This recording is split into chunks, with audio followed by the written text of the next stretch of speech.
ایک عورت عراق سے آئی، اس کی 5 یتیم بچیاں تھیں تو اسے ضرورت تھی وظیفے کی۔ اس نے آ کے پوچھا حضرت عمر بن عبدالعزیز کا گھر کہاں؟ تو لوگوں نے فرمایا وہ سامنے جو ٹاٹ اور بوریے کا پردہ لٹک رہا ہے وہ عمر بن عبدالعزیز کا گھر ہے۔ دروازے پہ دستک دی تو ایک عورت اندر برتن دھو رہی تھی۔ پوچھا السلام علیکم، امیر المومنین سے ملنا ہے۔ وہ کہنے لگی اس درخت کی چھاؤں میں بیٹھ جاؤ، ابھی تشریف لاتے ہیں۔ تھوڑی دیر گزری تو حضرت عمر بن عبدالعزیز آئے تو کنویں سے پانی نکال کے نا، سین میں کنواں تھا تو جو جگہ میں مٹی اڑ رہی تھی نا، گرد اڑ رہی تھی، ہوتا ہے نا عصر کے بعد لوگ پانی پھینکتے ہیں، وہاں پانی پھینکنے لگے، چھڑکاؤ کرنے لگے۔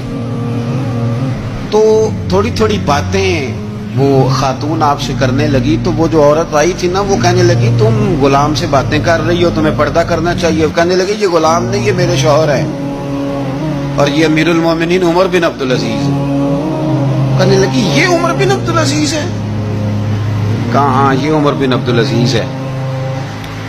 تو وہ خاتون حاضر ہوئی، کھجوریں اس کو دی گئی کھانے کے لیے۔ اس نے کہا حضور میری 5 یتیم بیٹیاں ہیں، مجھے وظیفہ چاہیے۔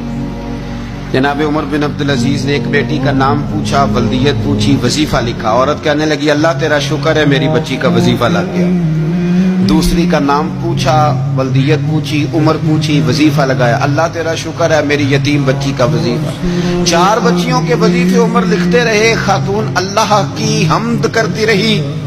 5ویں کا لکھنے لگے تو کہنے لگی میں نے زمانہ بڑا دیکھا ہے پر عمر بن عبدالعزیز تیری طرح کا بندہ نہیں دیکھا۔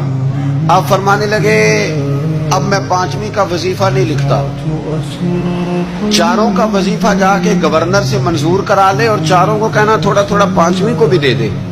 حضور کیوں نہیں لکھتے؟ فرمایا جب تک تو حمد کے لائق رب کی حمد کر رہی تھی میں وظیفے لکھ رہا تھا، اب تو نے میری تعریفیں شروع کر دی۔